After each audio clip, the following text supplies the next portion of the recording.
What's going on, guys? Today I have a video that a lot of people have been asking for. The funny thing is I actually meant to record it the day that I made them, but I literally just completely forgot. Finally gonna make these. They're the homemade Rice Krispie Treats. Getting a lot of love on like the desserts we make. Like we made the brownies the one day and people went crazy about those on both mine and Shelby's page. So if you're visiting from Shelby's page and you like what you see, go ahead and give it a thumbs up and a subscribe if you want. I'd appreciate it.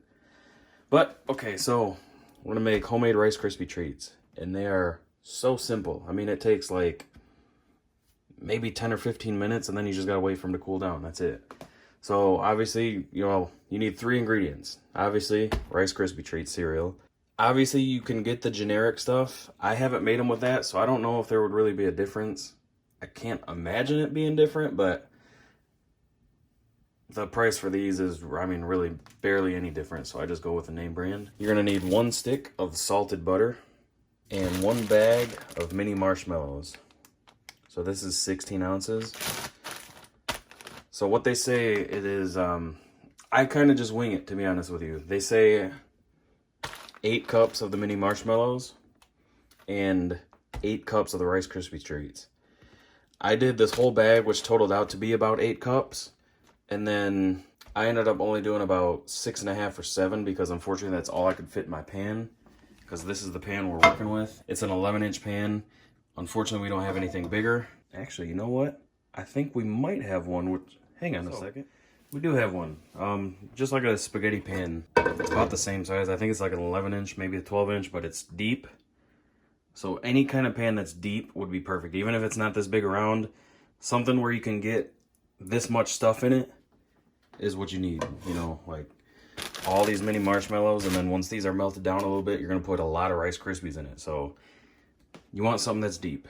So luckily I found this. And then the pan that you're gonna put them in when it's done, something like this. It doesn't have to be this exact one, but this is just an 8 by 11 inch that we have. Doesn't have to be glass, doesn't have to be metal, just whatever you got. And again, I completely forgot to get Pam cooking spray. So some kind of like grease in here, like some butter maybe. That's gonna help them come out. But anyways, let's get to the good stuff here. So what you're gonna do is you're gonna take your stick of butter and you're gonna have your pan on really, really low. Now it doesn't matter if it's cold or if you have it out room temperature. I just had it out because I knew I was gonna use it. You don't actually have to let it like warm up or anything like that. But what they do recommend in the recipe that I use is that you actually cut it into slices just so it melts a little bit quicker and easier. Thickness don't matter, just, you're slicing it up to where it's melting little, chunks of butter versus, the whole stick at the same time. And like I said, have the pan on low. You do not want it hot because it'll start to burn the butter and the marshmallows. When we do the marshmallows, it's also going to be on a really low heat.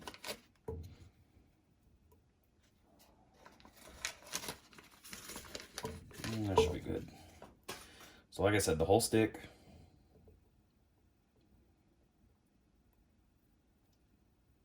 Just kind of move them around, let them get melted. I do apologize if the camera angles kind of suck. This is a really tall pot. So our oven goes from high 6 to low, which is like 2. So I'm gonna have it on like 3 maybe. Just enough to have some heat in here and melting this stuff. Then you're gonna want some kind of spatula. Just melt the butter around, mix it. This one's kind of big, so I'll cut that one in half.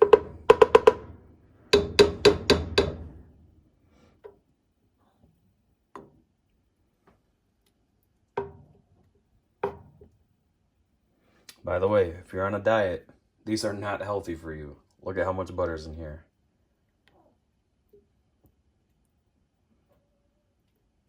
So just want to wait till it's completely melted, but you do want to kind of spin it around Stir it around so the butter doesn't really burn or anything like that. And it seems to melt a lot quicker.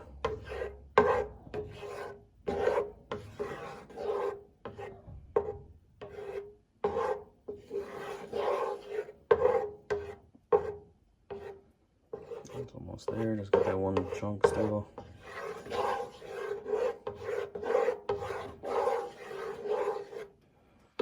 Alright, it's all melted, so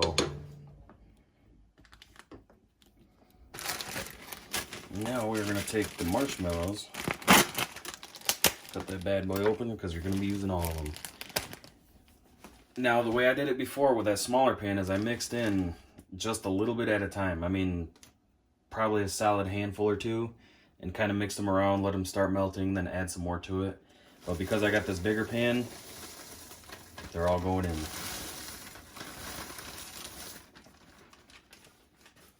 So this is what it's going to look like. And again, you want it on low. And this is kind of the crucial part. You're going to keep mixing them around because you don't want them to burn, because these will melt. You see them already melting at this really low heat. I got it on 3 right now still. I haven't touched it.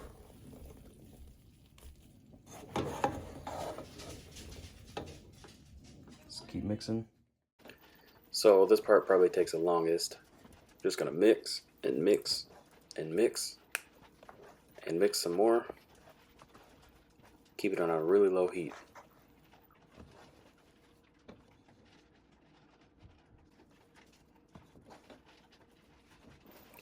So I just kind of keep like mixing it and plopping it over itself. You notice the butter kind of stays separated really until it's like fully mixed. That's kind of how you know. Obviously the marshmallows will be mixed, but you'll see the butter kind of start to mix in too. The butter won't be separate.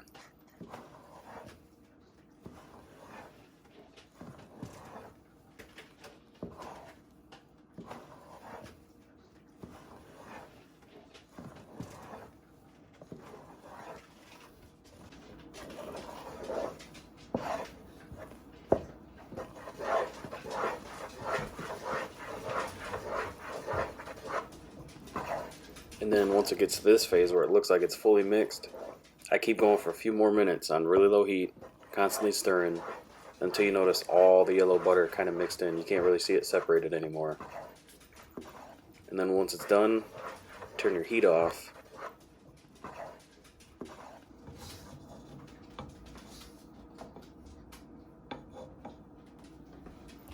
So now you're just going to kind of want to set your spatula down and then start mixing the cereal in. Again, I just do it freehand. It doesn't have to be exact. They call for about 8 cups. I do maybe a cup or 2 at a time. Just, you know, kind of like I said, freehanded. It doesn't matter. It just makes it easier to stir if you do it little by little.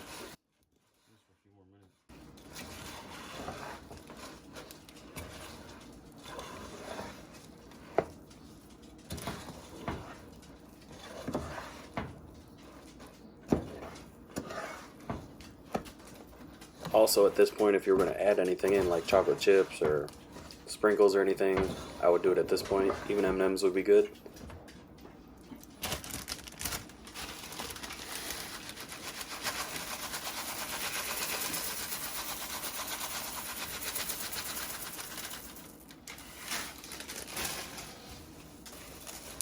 Now this part kind of sucks. There's no way around it. You just got to pour them in and mix it. Keep mixing. Go slow and steady.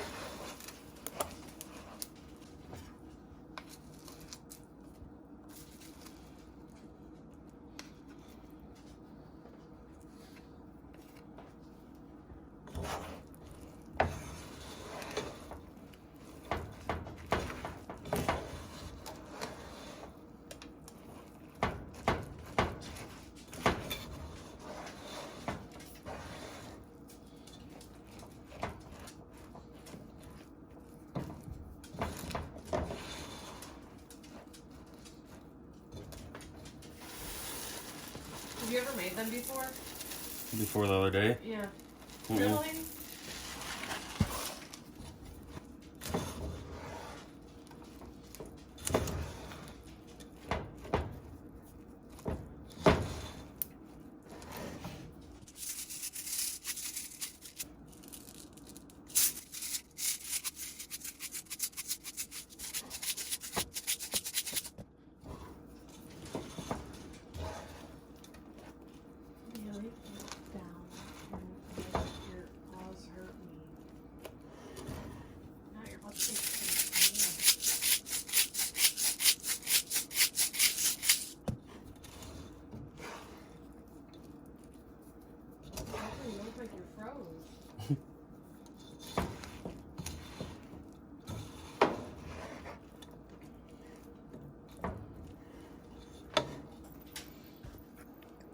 So now, all you're gonna do is just pour them in your pan.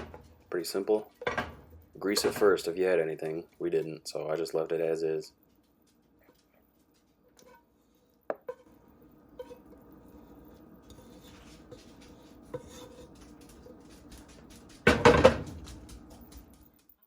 And flatten them out as best as you can with a spatula. And I'll show you a little trick here at the end to make them even better.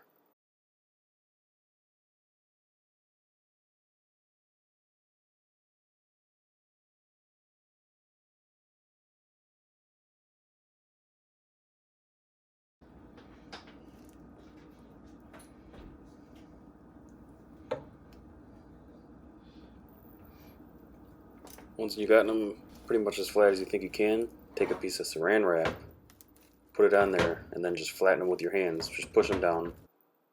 Not hard, but decent amount of pressure. Move it if you need to. And redo it again. Get the edges real good. And that's it.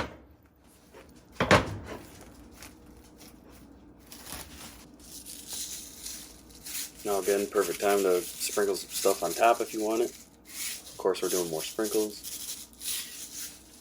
Doesn't really change the flavor too much, just gives it kind of a pop of color, I guess. Makes them look a little bit cooler.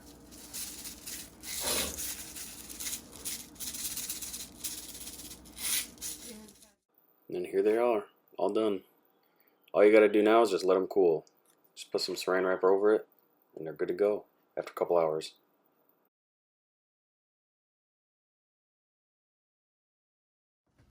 Okay, so they've been cooling for a while. Obviously, we've eaten some. They are perfect. Easiest way to cut them is with a big knife if you have one. If not, just use a regular knife. I just go straight down. Something like that. Might have to do it twice.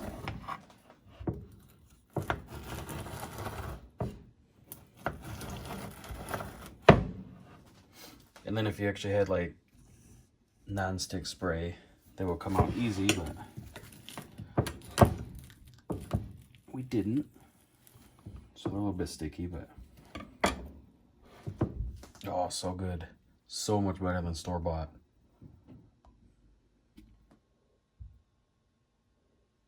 All right, guys, enjoy.